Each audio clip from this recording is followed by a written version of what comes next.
Fravashi is the Avestan language term for the Zoroastrian concept of a personal spirit of an individual, whether dead, living, and yet unborn. The fravashi of an individual sends out the urvan into the material world to fight the battle of good versus evil. On the morning of the fourth day after death, the urvan is imagined to return to its fravashi, where its experiences in the material world are collected to assist the next generation in the fight between good and evil. In the 9th-10th century works of Zoroastrian tradition, Avestan Fravashi continues his Middle Persian fravard, fravash, fravaksh. The last days of a year, called fravad, are dedicated to the fravashis. The first month of the year as well as the 19th day of each month are considered under the protection of and named after the fravashis. The winged disc symbol of Zoroastrianism is traditionally interpreted as a depiction of a fravashi. Etymology: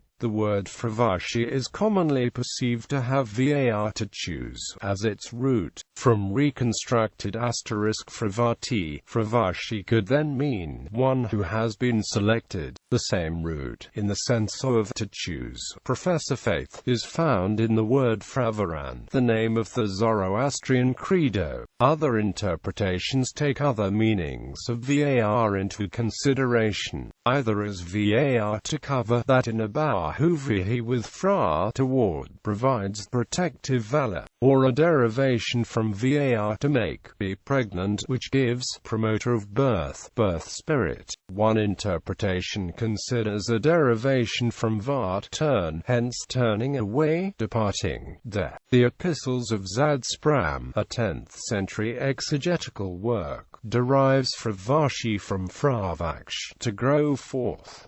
In scripture, like most other Zoroastrian yazatas, the fravashis are not mentioned in the Gathas. The earliest mention of them is in the Old Avestan Yashna Haptanghayati, which includes an invocation of the fravashis of the righteous. In chapter 57 of the Yashna, the fravashis are responsible for the course of the sun, moon, and stars, and in nurturing waters and plants, and protecting the unborn in the womb. The principal source of information on the fravashis is Yasht 13, the hymn that is addressed to them and in which they appear as beings who inhabit the stratosphere and aid and protect those who worship them, and in which the fravashis are presented on the same level as the lesser yazatas. Yasht 13 is one of the 8 great Jash, and at 158 verses the longest text in the collection, and one of the better preserved ones as well.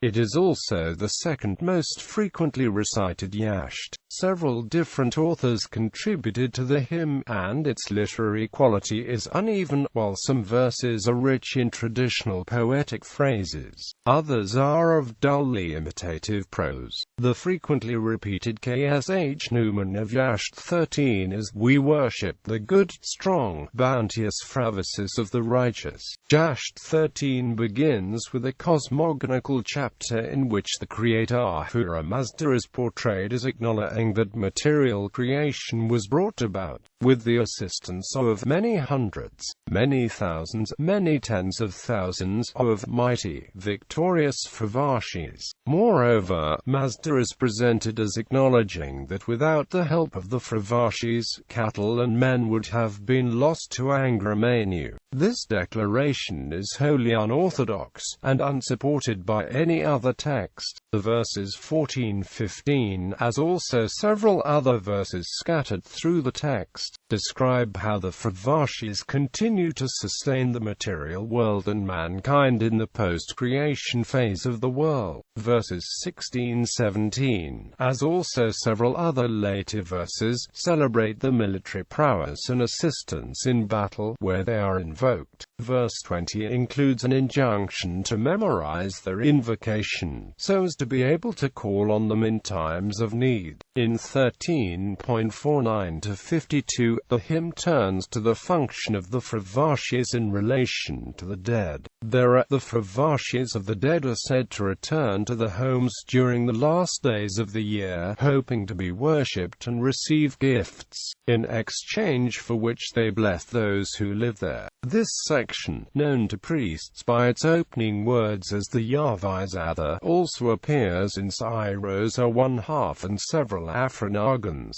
notably those of Vadi, Fravash and Daman, and is thus a frequently recited passage. In YT 13.65-68, the Fravashi are associated with prosperity, and annually strive to ensure that family, settlement, tribe, and country has rain. The verses 149 and 155 are likewise related to the urvan of the dead, and offer worship to both urvan and fravashi as distinct parts of a mortal's immaterial nature, and while they are said to have martial prowess in some passages elsewhere, they are co-eval with the relatively helpless urvan. This co-identification also occurs elsewhere in the Avesta, such as in Yashna 16.7, where it is explicit. According to Mary Boyce, the perplexing anomalies of Yasht 13 are residual traces of Fravashi cult, which she defines as a form of ancestor worship and, or hero cult that developed during the Iranian heroic age. In tradition, although there is no physical description of a fravashi in the Avesta, the fravah, one of the best-known symbols of Zoroastrianism, is commonly believed to be the depiction of one.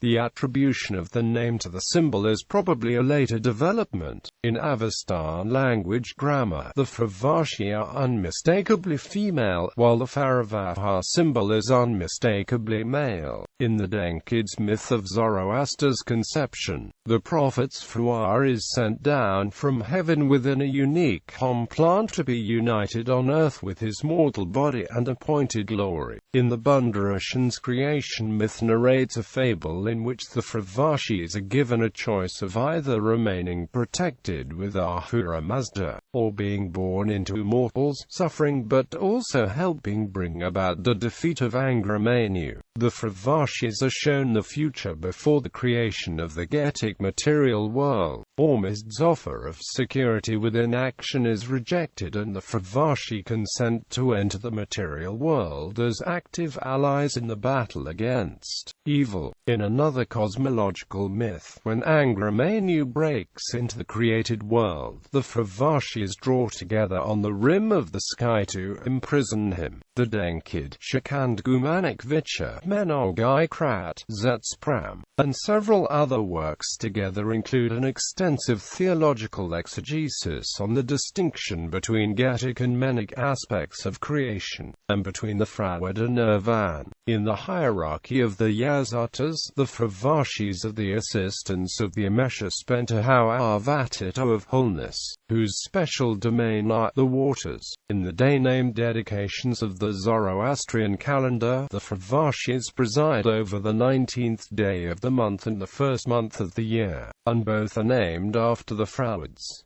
The intersection of the month name and day name dedications of the name day feast of the fravards. This feast day of Farvardin Jashan is especially observed by Zoroastrians who have lost a relative in the preceding year. Additionally, the fourth watch of the 24-hour day, from sunset to midnight, is under the protection of the fravards.